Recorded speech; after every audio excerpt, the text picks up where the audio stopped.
The gunshot echoed through the canyon, startling a flock of ravens into flight as Jane Orville urged her exhausted mare faster through the unfamiliar territory. The bullet had missed her by inches, embedding itself into a nearby pine with a dull thwack that sent her heart racing.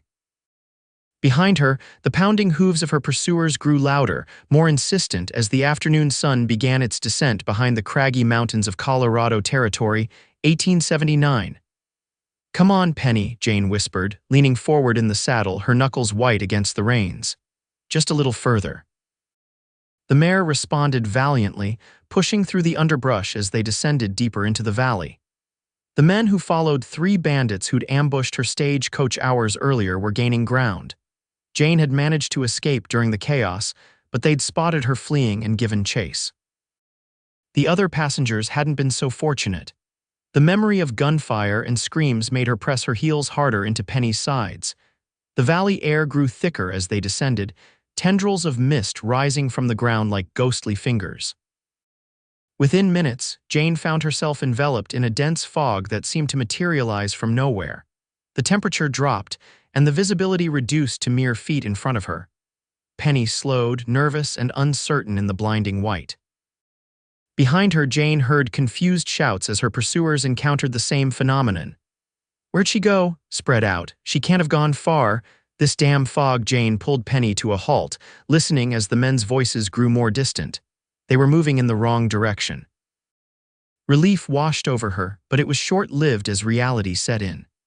She was lost in unfamiliar territory with night approaching, no supplies, and a wall of fog obscuring every direction. For an hour, Jane wandered through the fog, hoping to find her way to the valley's edge or a road. The temperature continued to drop as the sun set completely, and a bone-deep chill settled in her body. Penny stumbled twice on the uneven ground, nearly throwing Jane from the saddle. "Easy, girl," Jane soothed, though her own voice trembled. The 22-year-old schoolteacher was far from her Pennsylvania home, having accepted a teaching position in the growing town of Silver Creek. This journey west was supposed to be her grand adventure, her escape from the stifling expectations of her family. Now, it might be her demise. As darkness fully enveloped the valley, Jane's situation grew desperate. The fog hadn't lifted and the temperature continued to plummet. She dismounted, knowing Penny needed rest, and began leading the mare by the reins. Each step was uncertain, the ground sometimes firm, sometimes boggy beneath her boots. After another half-hour of wandering, Jane's foot caught on an exposed tree root, sending her tumbling forward. She landed hard, the impact knocking the wind from her lungs. Penny snorted in alarm, pulling at the reins still clutched in Jane's hand. Fighting back tears of pain and frustration, Jane struggled to her feet. "Hello," she called out, her voice swallowed by the fog. "Is anyone there? Please, I need help." Only silence answered her. Jane called out again, louder this time, her voice cracking with desperation. Then, miraculously, a distant response. "Hello, who's there?" The voice was deep, male, and somewhere to her right. Jane turned toward it, heart hammering with hope and fear. "I'm here, I'm lost," she called back. A moment passed before the voice responded. "Keep talking, I'll follow your voice." Jane hesitated, memories of the bandits still fresh. "How do I know you're not one of them?" she called, backing up a step, ready to mount Penny if necessary. There was a pause then. "One of who, miss?" "I'm just a rancher heading back from town when this fog rolled in. Name's Wade Zimmerman." Jane remained cautious. "I was attacked, my stagecoach was robbed. 3 men chased me into this valley." "I'm alone, miss," the voice replied, closer now, "and I've got no quarrel with you. But we both need to find shelter before this night gets colder. Keep talking and I promise I'll help you." Something in his tone, a genuine concern, perhaps made Jane decide to trust him. "I'm Jane Orville," she called. "I'm a schoolteacher heading to Silver Creek." "Silver Creek." "That's just over the ridge from my ranch," the voice responded, growing nearer. "What else can you tell me, Miss Orville? Keep talking so I can find you." Jane took a deep breath. "I'm from Pennsylvania. This is my first time west of the Mississippi. I have a mare with me named Penny. She's chestnut with a white star on her forehead." As she spoke, a tall figure gradually materialized from the fog. First a shadow, then the outline of a man on horseback, and finally Wade Zimmerman came into full view. He sat atop a sturdy black gelding, his broad shoulders wrapped in a heavy coat. His face was partially obscured by the brim of his hat, but Jane could make out a strong jaw dusted with stubble and eyes that studied her with cautious concern. "Miss Orville," he said with a slight nod, his voice matching the one that had called to her through the fog. He was younger than she'd expected, perhaps late 20s, with features weathered by sun and wind. "Looks like we both got caught in this mess." Jane nodded, relief making her legs weak. "Thank you for answering my call, Mr. Zimmerman." Wade dismounted in one fluid motion, his boots hitting the ground with a soft thud. Up close, Jane noticed the pistol holstered at his hip and the rifle secured to his saddle. He moved with the easy confidence of a man accustomed to handling himself in difficult situations. "Those men who were after you," he said, leading his horse closer. "How long ago did you lose them?" "An hour, maybe more," Jane replied. The fog confused them. "They went north while I continued east." "At least I think it was east," Wade nodded. "They could still be wandering around out here. My cabin isn't far, maybe 2 miles. We can shelter there for the night, then I'll escort you to Silver Creek tomorrow when it's safe." He glanced at her torn dress and the scratches on her hands. "Are you hurt badly?" "Just scrapes and bruises," Jane assured him, though her ankle throbbed where she twisted it in her fall. Wade noticed her wince as she shifted her weight. Without comment, he reached into his saddlebag and produced a small flask. "Whiskey," he explained, offering it to her. "For the pain." Jane hesitated, then accepted it, taking a small sip that burned down her throat and spread warmth through her chest. She handed it back with a grateful nod. "My cabin is southeast of here," Wade said, scanning the opaque wall of fog surrounding them. "But with no stars visible, I can't be certain of direction." He reached into his coat pocket and produced a small brass compass. "This should guide us, though the going will be slow." As Wade checked the compass, Jane studied him more carefully. Despite his rugged appearance, there was a gentleness to his movements, a consideration that put her somewhat at ease. His hands, though calloused, handled the delicate instrument with surprising dexterity. "We'll need to lead the horses," he said, returning the compass to his pocket. "The ground's too uneven to ride safely in this fog." He offered her his arm. "Can you walk, Miss Orville, or shall I help you mount up again?"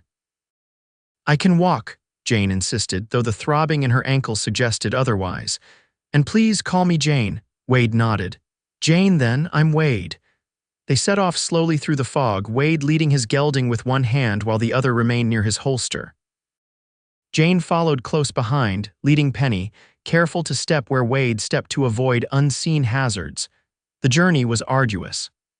The fog seemed to play tricks on their senses, distorting sounds and creating phantoms in the periphery of their vision.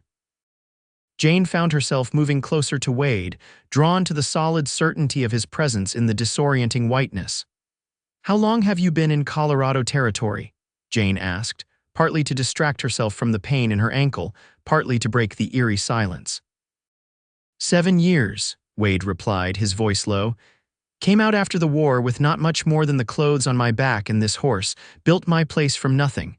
He glanced back at her.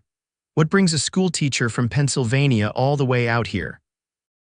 Jane hesitated, unsure how much to reveal to this stranger. "A new start," she finally said. The school board in Silver Creek offered a position with housing included. It seemed like an opportunity for adventure. Wade's chuckle was warm, unexpected. "Well, you've certainly found that, though perhaps not the kind you were hoping for." Despite everything, Jane found herself smiling. "Indeed." They walked in companionable silence for a time, the only sounds their footsteps and the occasional snort from the horses. The fog pressed in around them, but Jane no longer felt the panic that had gripped her earlier. Wade's presence beside her was reassuring, solid in a world that had become formless and uncertain. After what felt like hours, Wade stopped, raising a hand. "Listen," he whispered. Jane held her breath, straining to hear whatever had caught his attention. Then she heard it, voices distant but drawing nearer, rough with frustration and menace. "It's them," she whispered, fear clutching at her heart. "The bandits," Wade's expression hardened. "Stay close," he murmured, leading her away from the voices, deeper into the fog. They moved as quietly as possible, but the fog played tricks with sound, and Jane couldn't tell if the voices were growing closer or farther away. Suddenly, a shot rang out, startlingly close. Penny reared in alarm, nearly pulling the reins from Jane's grasp. Wade's hand moved to his pistol, drawing it smoothly as he positioned himself between Jane and the direction of the shot. "They're firing blind," he whispered. "Trying to flush us out, but they've given away their position." He turned to Jane, his face grave in the dim light. "We need to move quickly now." With newfound urgency, they pressed forward, no longer worried about the noise they made. The bandits had heard the horses' reactions to the gunshot and were moving in their direction. Jane could hear them calling to each other, coordinating their pursuit. Her ankles screamed in protest as they increased their pace, but fear gave her strength. Wade seemed to sense her struggle and slowed just enough to allow her to keep up without falling behind. Another shot pierced the fog, closer this time. Wade cursed under his breath. "There's a creek ahead," he whispered. "If we can cross it, the water might throw them off our trail." Sure enough, Jane soon heard the gentle burble of running water. The ground sloped downward, becoming muddy and slick. Wade helped her navigate the treacherous footing, his hand warm and steady on her elbow. They reached the creek's edge, where the water rushed dark and cold over smooth stones. It wasn't wide, perhaps 15 feet across, but deep enough to reach their knees at its center. "The horses won't like it," Wade warned, "but we have no choice." He went first, leading his gelding into the frigid water. The horse balked initially, but followed with reluctant steps. Wade turned back, extending his hand to Jane. "Careful now," he cautioned. "The bottom's slippery." Jane gathered her skirts with one hand and took Wade's with the other. The moment she stepped into the creek, the cold shocked through her like electricity. She gasped, nearly losing her footing on the slick rocks. Wade's grip tightened, steadying her. "Easy," he murmured. "One step at a time." Penny followed reluctantly, snorting in protest at the cold water. Together they made their way across, the water soaking Jane's dress and boots, chilling her to the bone. As they reached the far bank, another shot rang out. This time, a cry of pain followed. One of the bandits had apparently injured himself or a companion in the fog. "Serves them right," Wade muttered, helping Jane up the muddy bank. "They'll think twice before continuing in this fog." Soaked and shivering, they pressed on. Jane's teeth chattered uncontrollably, her wet clothes clinging to her skin in the cold night air. Wade noticed and paused, removing his heavy coat. "Here," he said, draping it over her shoulders despite her protests. "I'm used to the cold." The coat enveloped her in warmth that smelled of leather, tobacco, and pine, distinctly masculine, distinctly Wade. Jane pulled it tighter around herself, grateful for the gesture. "Thank you," she managed through chattering teeth. Wade simply nodded, his expression unreadable in the darkness. "We're close now, just a little further." They continued through the fog, which had begun to thin slightly. The voices of the bandits had faded entirely, either because they'd lost the trail or given up the pursuit for the night. Either way, Jane felt a measure of relief. Finally, Wade stopped, pointing ahead. "There," he said. At first, Jane saw nothing but more fog. Then gradually, a shape materialized, a cabin sturdy and square with a stone chimney rising from its pitched roof. Light glowed faintly from a window, throwing a warm rectangle onto the ground outside. "You left a lamp burning?" Jane asked. Wade frowned. "No." His hand moved to his pistol again. "Stay here with the horses, I'll check it out." Before Jane could protest, he was moving toward the cabin, his footsteps silent on the damp earth. She watched anxiously as he approached the door, gun drawn, ready for trouble. Wade paused at the window, peering inside, then visibly relaxed. He holstered his weapon and turned back toward Jane, beckoning her forward. "It's all right," he called softly. "It's just my ranch hand, Lucas. He must have come by to check on things." Relief washed over Jane as she led the horses toward the cabin. Wade took Penny's reins from her and led both animals to a small stable attached to the side of the cabin. The door of the cabin swung open, spilling golden lamplight into the fog. A young man stood in the doorway, no more than 19 or 20, lanky and fair-haired. "Mr. Zimmerman." He exclaimed, "Been worried sick about you in this fog." His eyes widened as he noticed Jane. "Madam," he said, touching the brim of his hat respectfully. "Lucas, this is Miss Jane Orville," Wade explained, returning from settling the horses. "She was set upon by bandits and got lost in the fog. We'll be seeing her safely to Silver Creek tomorrow." Lucas nodded, stepping aside to let them enter. "I've got coffee brewing and stew on the stove, sir. Figured you might be caught in this weather." The interior of the cabin was simple but neat. A stone fireplace dominated one wall, its fire burning low but warm. A wooden table with 4 chairs stood in the center of the main room, while a curtained doorway at the back presumably led to a bedroom. Shelves lined the walls, holding books, tools, and provisions. It was the home of a practical man, but touches of comfort, a hand-knitted throw over a rocking chair, carefully carved chess pieces on a small side table suggested Wade was more than just a hardened rancher. The warmth of the cabin enveloped Jane like an embrace after the cold fog outside. She realized she was still wearing Wade's coat and began to remove it. "Keep it for now," Wade said, noticing her movement. "You're soaked through. Lucas, fetch a blanket, would you, and see if you can find something dry for Miss Orville to wear." Lucas hurried to obey, disappearing through the curtained doorway and returning with a woolen blanket and a clean flannel shirt and trousers. "These might be big on you, madam," Lucas said apologetically, "but they're dry." Jane accepted the clothes gratefully. "Thank you." "Is there somewhere I might change?" Wade gestured to the curtained doorway. "My room, take your time." Jane slipped behind the curtain into Wade's private space. Like the main room, it was simple but orderly. A bed with a patchwork quilt, a chest of drawers, and a small table with a basin and pitcher were the only furnishings.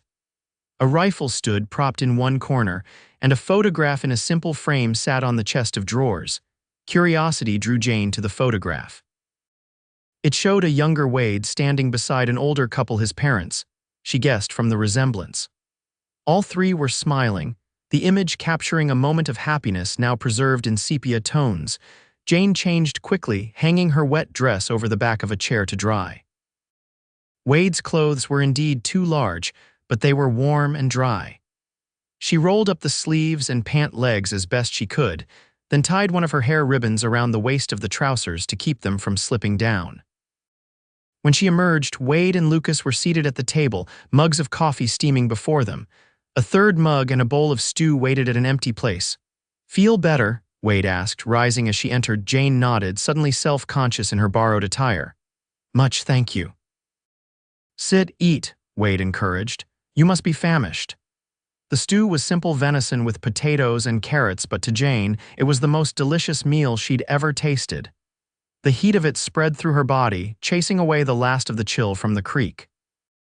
Lucas kept the conversation flowing with news from town and questions about Jane's journey west, tactfully avoiding mention of the stagecoach robbery.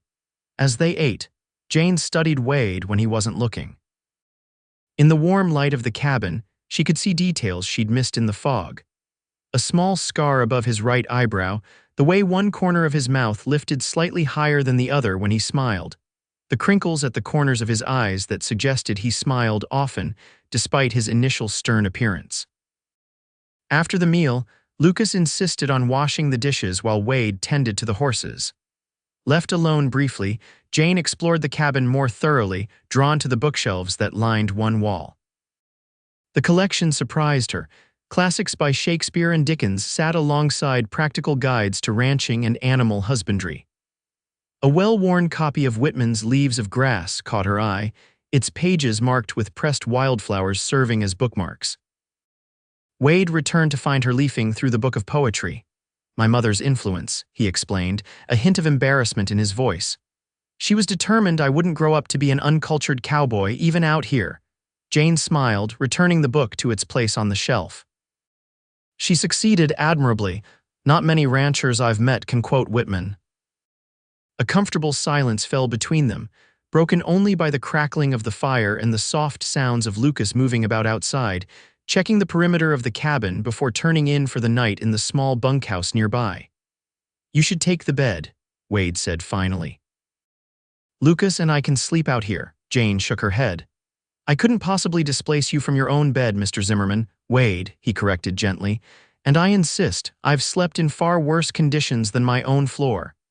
Too exhausted to argue further, Jane accepted his offer with gratitude. As she settled beneath the patchwork quilt, the events of the day caught up with her all at once. The terror of the stagecoach robbery, the desperate flight through unfamiliar territory, the disorienting fog, the cold creek crossing, all of it crashed over her in a wave of delayed reaction. Wade must have heard her quiet sobs because he appeared in the doorway, concern etched on his features. Jane, are you all right? She wiped hastily at her tears. I'm sorry, it's just… I never expected my adventure west to include being robbed and nearly killed on my first day in Colorado territory. Wade's expression softened. He approached slowly, as if afraid of frightening her, and sat gingerly on the edge of the bed. The West can be harsh, he said quietly. But it has its beauty too. Tomorrow, when the fog lifts, you'll see the mountains properly. There's nothing like them in the world. Jane managed a watery smile. I hope I'm still alive to appreciate them. You will be, Wade assured her, his voice firm with conviction. I'll see to that personally. Something in his tone, a protective determination that seemed to go beyond simple courtesy to a stranger in need, made Jane's heart beat faster. Their eyes met in the dim light, and for a moment neither spoke. Finally, Wade cleared his throat and stood. Get some rest, Jane. Tomorrow will be a better day. As he turned to leave, Jane called after him softly, Wade, thank you for everything. He paused in the doorway, his silhouette framed by the light from the main room. Anyone would have done the same. But as Jane drifted into an exhausted sleep, she knew that wasn't true. Wade Zimmerman was not just anyone. Morning brought transformation. The fog that had blanketed the valley dissipated with the rising sun, revealing a landscape of breathtaking beauty. Jagged mountain peaks rose in the distance, their summits still dusted with late spring snow. Closer, pine forests carpeted rolling hills, giving way to meadows bursting with wildflowers in vibrant purples, yellows, and blues. Jane stood on the cabin's porch, a mug of coffee warming her hands, drinking in the view. The terror of the previous day seemed distant now, like a nightmare fading in the clear light of morning. Beautiful, isn't it? Wade's voice came from behind her. Jane turned to find him leaning against the doorframe, his own coffee mug in hand. In daylight, she could fully appreciate his appearance, tall and broad-shouldered with dark hair that curled slightly at the nape of his neck. His eyes, which she now saw were a deep blue, crinkled at the corners as he smiled. It's magnificent, Jane agreed, turning back to the view. I've never seen anything like it. The mountains get in your blood, Wade said, moving to stand beside her. Once you've lived among them, nowhere else feels quite like home. Jane glanced at him. Is that why you stayed after the war? The mountains? Wade took a sip of his coffee, his gaze distant. Partly, and partly because there wasn't much left for me back east. My parents were gone, our farm sold to pay debts. Out here, a man can build something that's truly his own. He gestured toward a distant ridge where cattle grazed on green slopes. That's mine as far as you can see. 160 acres under the Homestead Act, and I've bought more since. Started with just 10 head of cattle and me sleeping under the stars. Now I've got over 300 head and 6 ranch hands, including Lucas. Pride resonated in his voice, well earned from years of hard work. Jane felt a surge of admiration for this man who had carved a life from wilderness through sheer determination. It's impressive, she said sincerely. You've built something remarkable. Their eyes met again, and Jane felt a flutter in her stomach that had nothing to do with residual fear from yesterday's ordeal. Wade seemed about to say something when Lucas appeared around the corner of the cabin, leading both Penny and Wade's gelding, already saddled and ready for the journey. Horses are ready, Mr. Zimmerman, Lucas announced. Weather looks clear for riding to Silver Creek. Thank you, Lucas, Wade replied, his eyes still on Jane. We'll leave within the hour. After breakfast, Jane changed back into her own dress, now dry if somewhat crumpled from the previous day's adventures. She folded Wade's borrowed clothes neatly and placed them on the bed, then gathered her few possessions that had survived the stagecoach robbery, a small leather purse with her savings, a locket containing a picture of her parents, and the letter of employment from the Silver Creek School Board. When she emerged from the bedroom, Wade was waiting, a rifle slung over his shoulder and provisions packed in his saddlebags. Ready? He asked. Jane nodded, though in truth she felt a curious reluctance to leave the safety of the cabin in Wade's company. In the short time she'd known him, he had become a fixed point in the tumult of her new life out west. The journey to Silver Creek was far less eventful than their meeting had been. They rode side by side through meadows and forests, Wade pointing out landmarks and sharing stories of the region's history. He was knowledgeable about both the natural world and the human settlements that had sprung up in these mountains, from mining camps to ranching communities.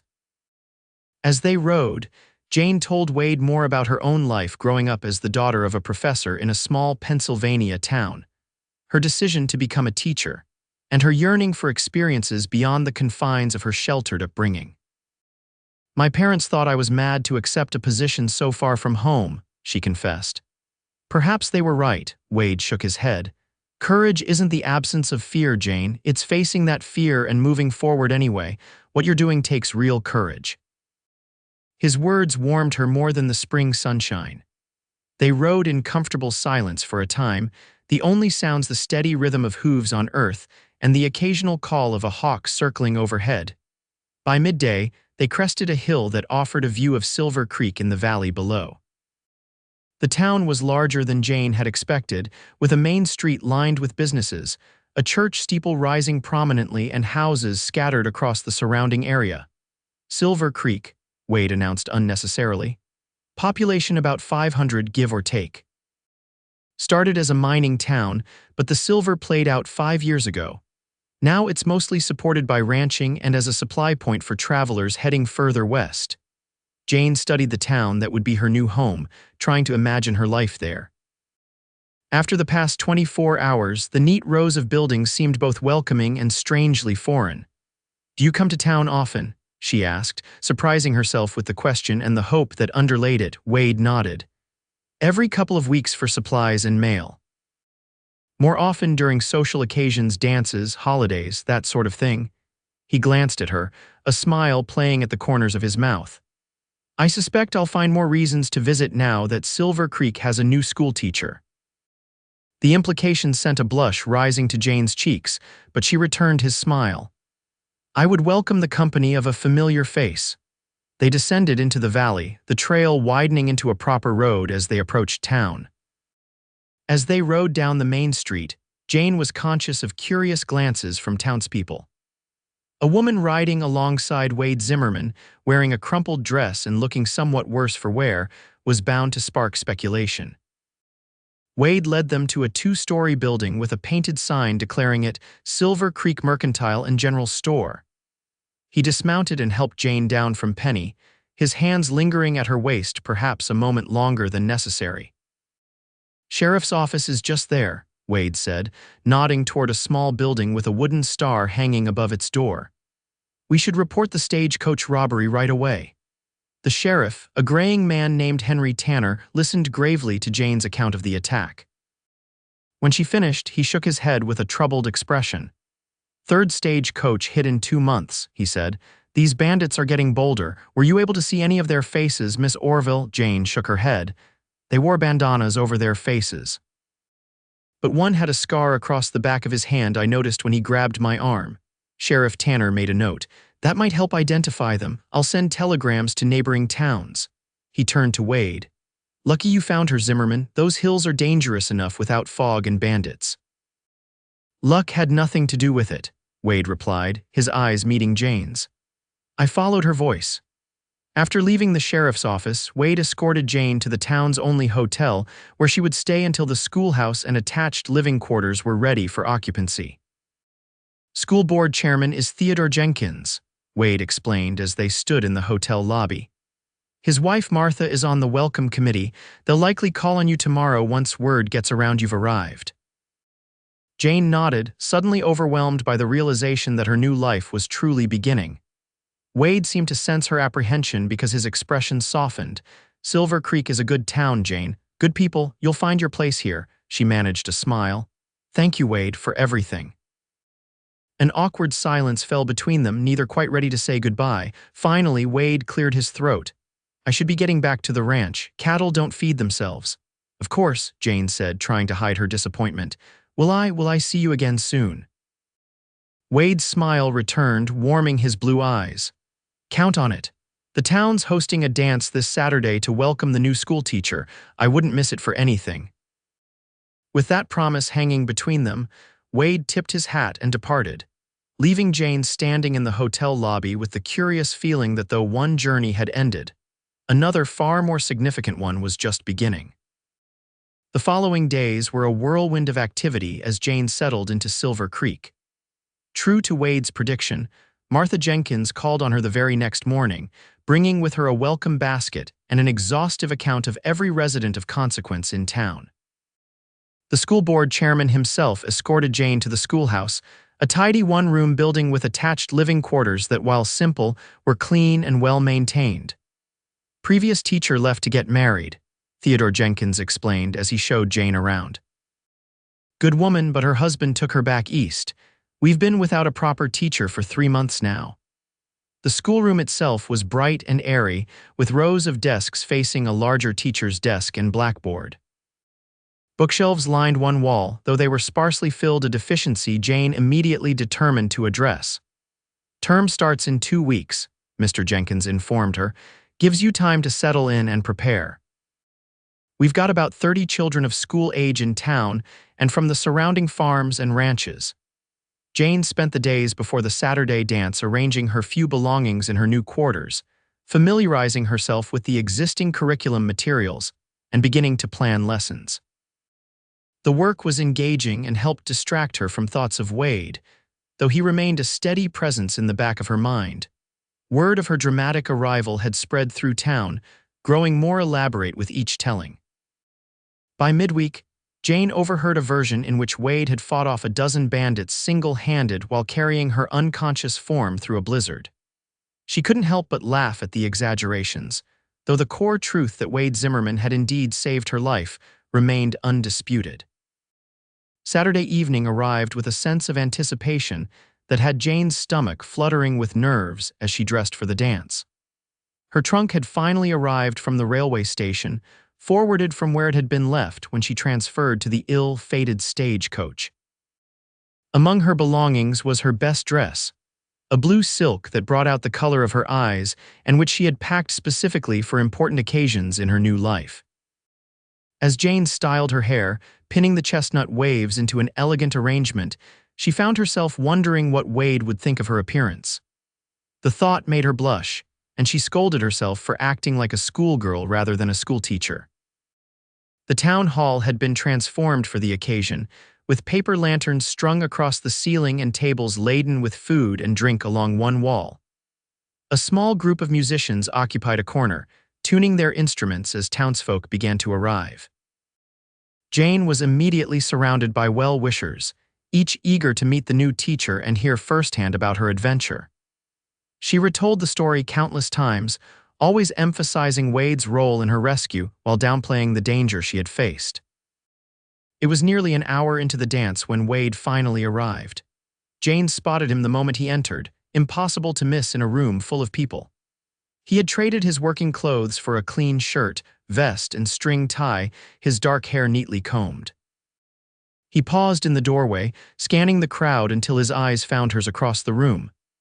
The smile that lit his face sent Jane's heart racing. Wade made his way through the crowd toward her, accepting greetings and backslaps from friends without taking his eyes from Jane. "Miss Orville," he said when he finally reached her, taking her hand and bringing it briefly to his lips in a gesture that seemed to belong to an earlier, more gallant era. "You look beautiful." Jane felt heat rise to her cheeks. "Thank you, Mr. Zimmerman. You clean up rather well yourself." His laugh was warm, rich with genuine pleasure at seeing her. "May I have this dance?" The musicians had struck up a waltz and couples were already moving onto the dance floor.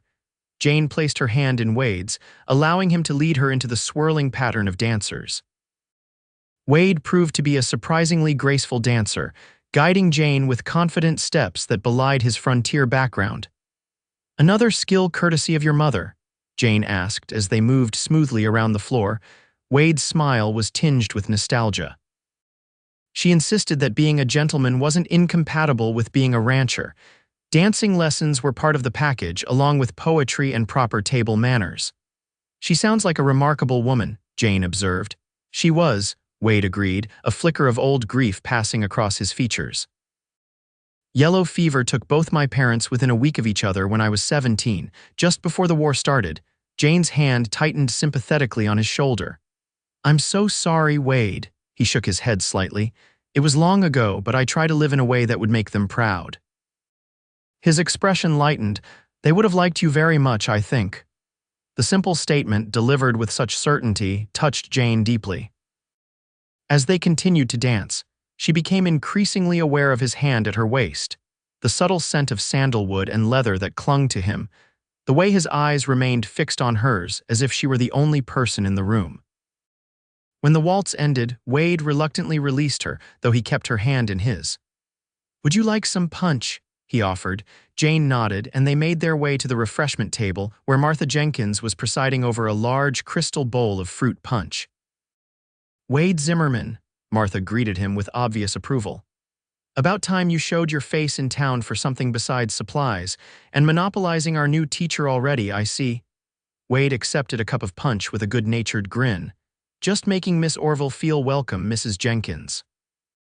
"I'm sure you are," Martha replied with a knowing look that made Jane blush again.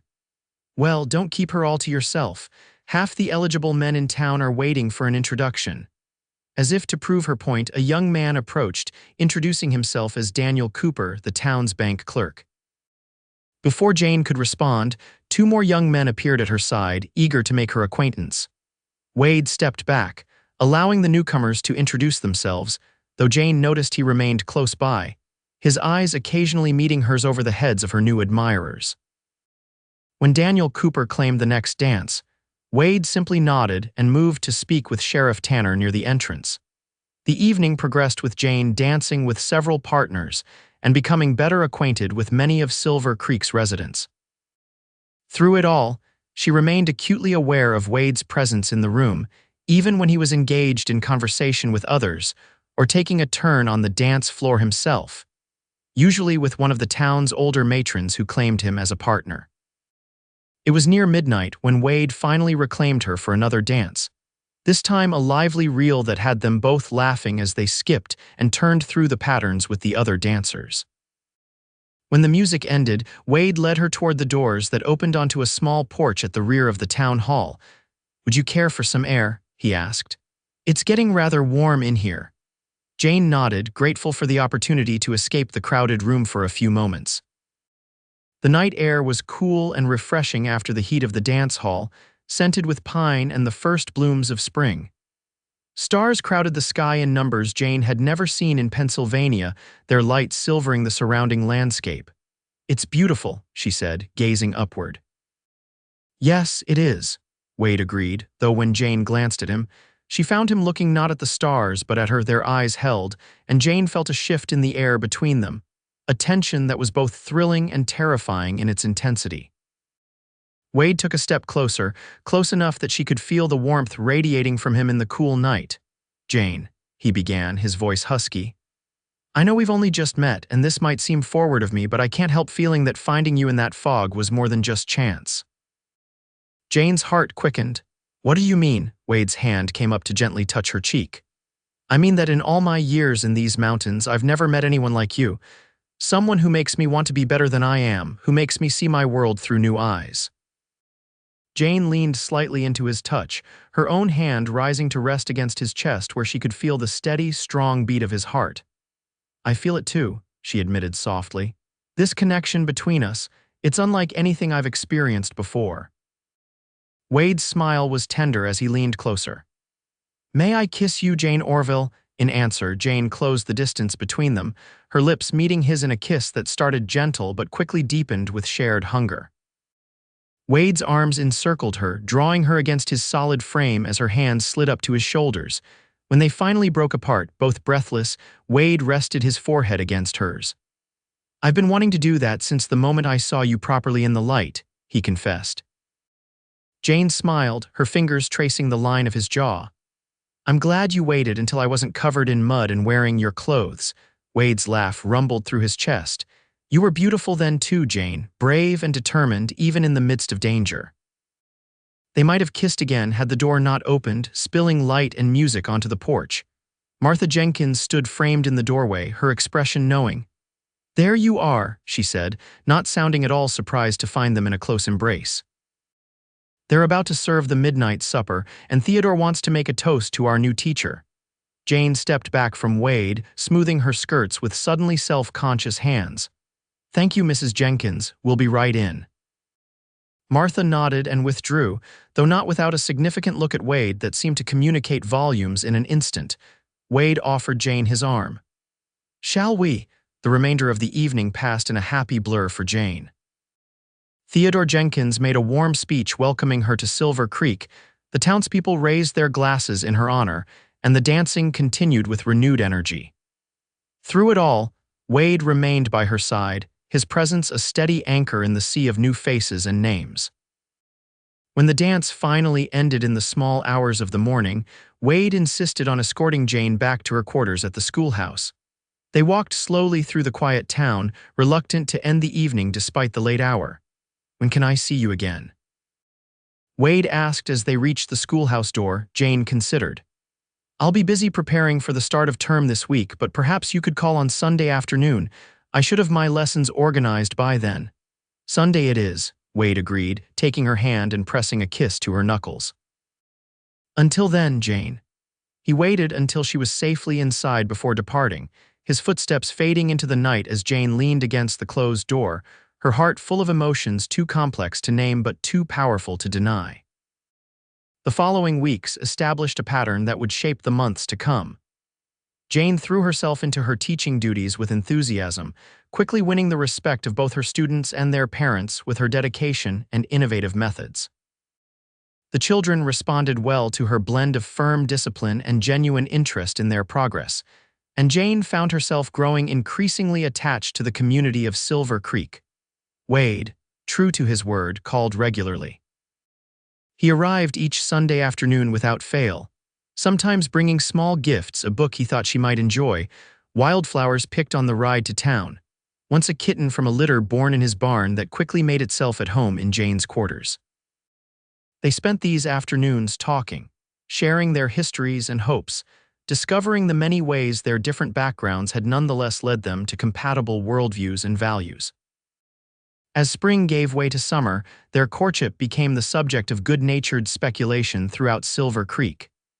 Martha Jenkins, self-appointed guardian of local social affairs, made no secret of her approval. "Wade Zimmerman needed a good woman," she confided to Jane one afternoon as they arranged flowers for the church. "Been alone too long, building that ranch of his. Time he had someone to come home to besides his cattle and ranch hands."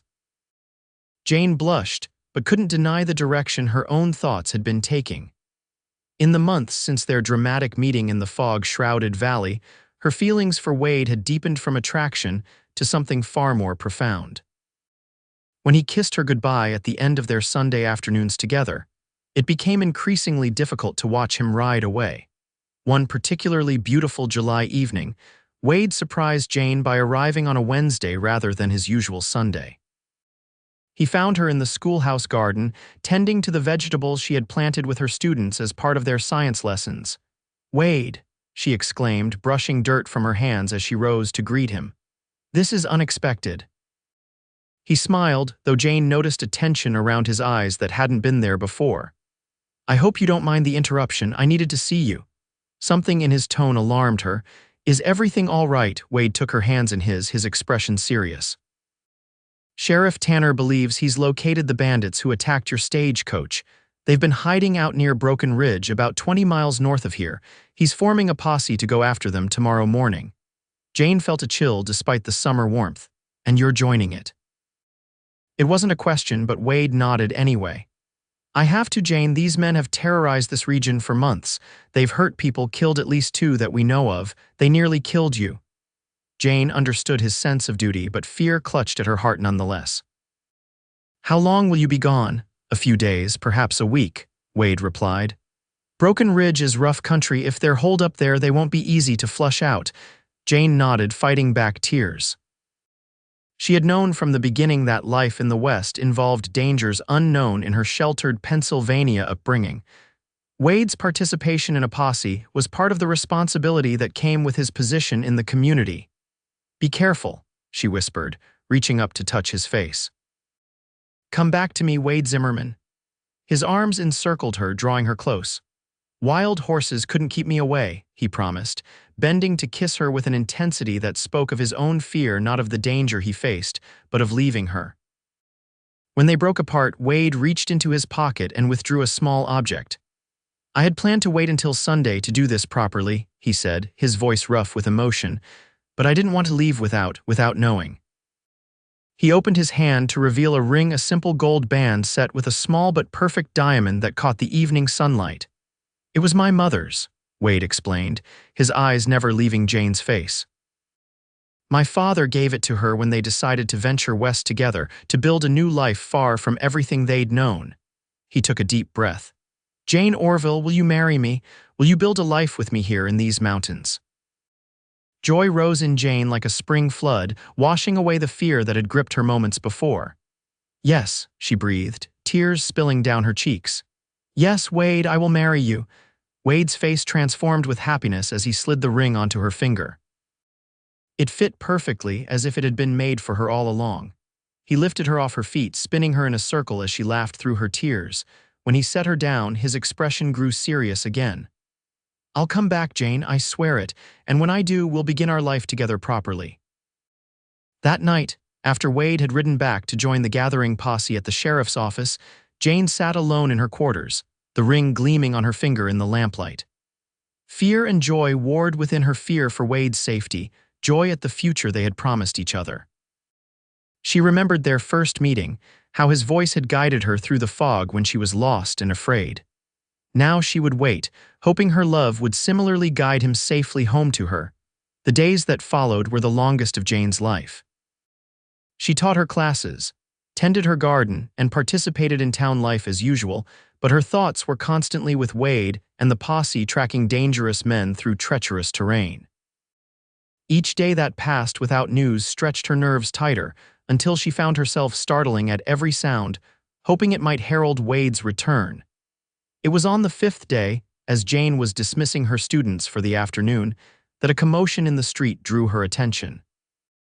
Looking out the schoolhouse window, she saw townspeople gathering, pointing toward the north road.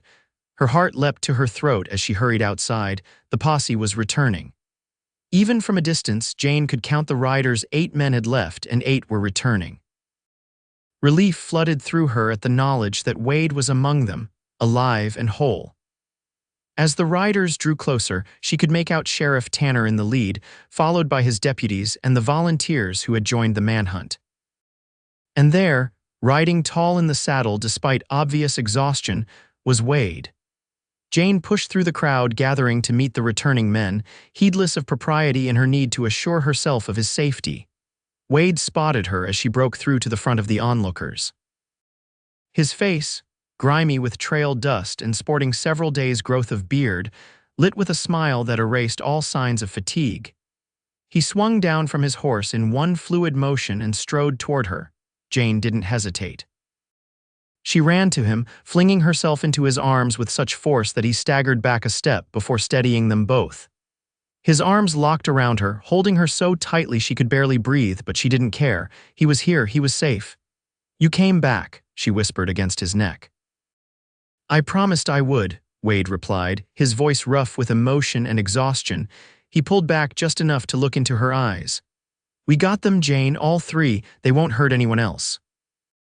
Only then did Jane notice the 3 bound men being led away toward the jail, their expressions sullen and defeated. One of them, a thin man with a scar visible on the back of his hand, glared at her with recognition and hatred. Jane shuddered and turned her face against Wade's chest. "It's over," Wade soothed, stroking her hair. "They'll stand trial in Denver next month. Justice will be served." That evening, after Wade had bathed and rested, they sat together on the porch of Jane's quarters, watching the sunset paint the western sky in shades of gold and crimson. Wade's arm was around her shoulders, her head resting against him in a pose that had become familiar and cherished in the months of their courtship. "I've been thinking," Wade said after a comfortable silence. "The school term ends in 2 weeks." Jane nodded. "Then there's a month break before the fall term begins. That would give us time for a wedding and perhaps a short trip to Denver," Wade suggested. "If you're agreeable to marrying so soon, that is." Jane lifted her head to look at him, her smile radiant.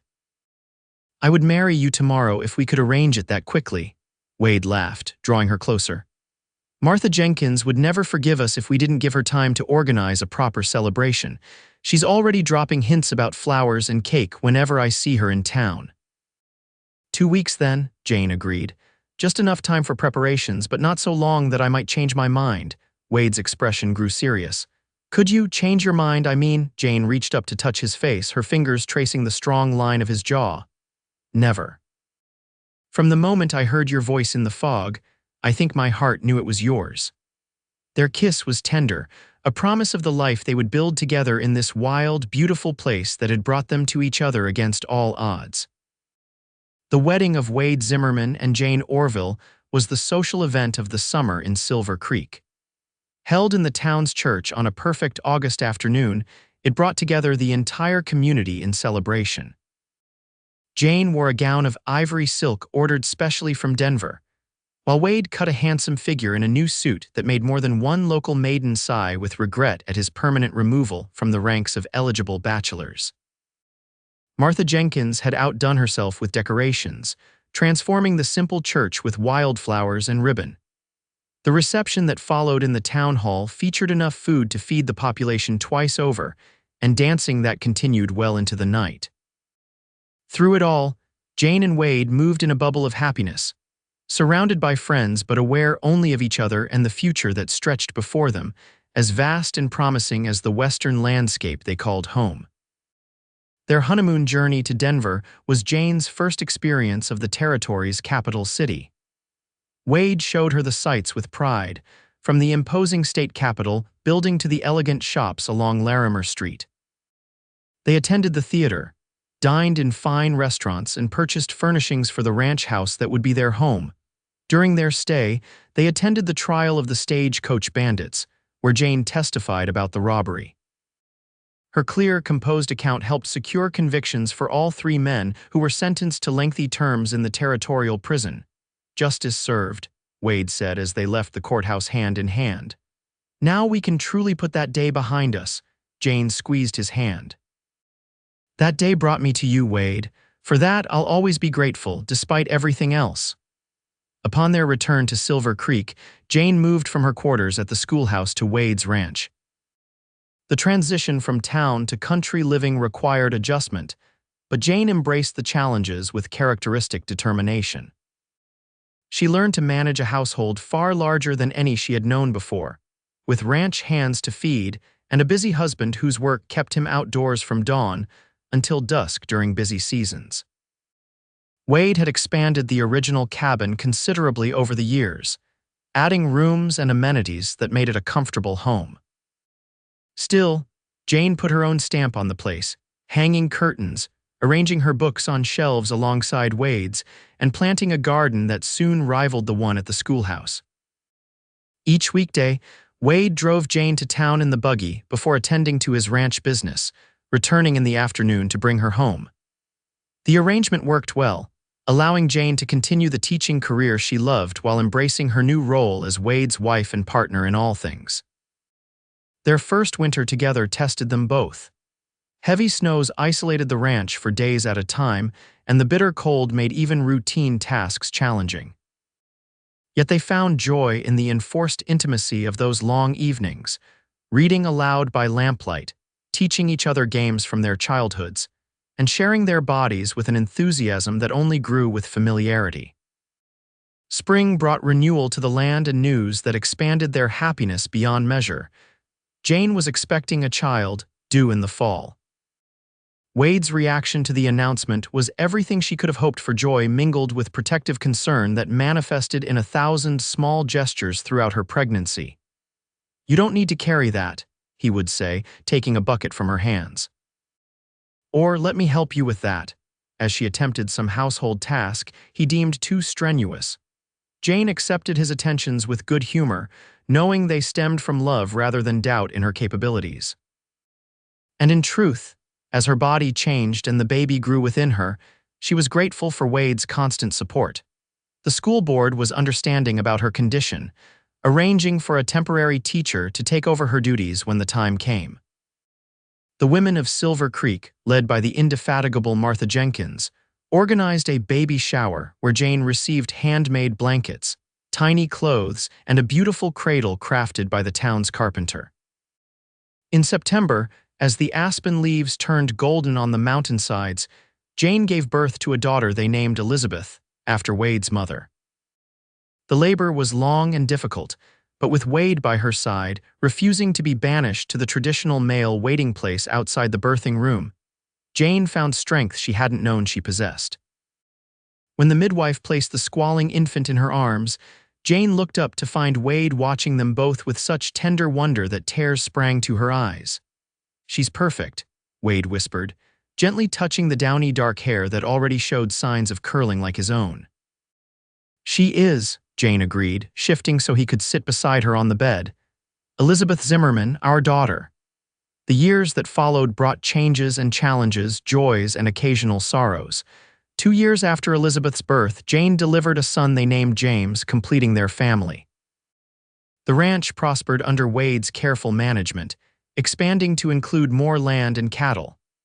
Jane eventually returned to teaching part-time, bringing the children with her to the schoolhouse until they were old enough to attend as proper students. Through it all, the bond between Wade and Jane only strengthened. The passion that had ignited during their courtship deepened into a love that sustained them through every hardship and celebrated every triumph. They became pillars of the Silver Creek community, their home a gathering place for friends and their marriage an example for younger couples. On their 10th anniversary, Wade surprised Jane with a special gift, a small brass compass, polished to a high shine and engraved with their initials. "To remember how we found each other," he explained as she turned the beautiful object in her hands.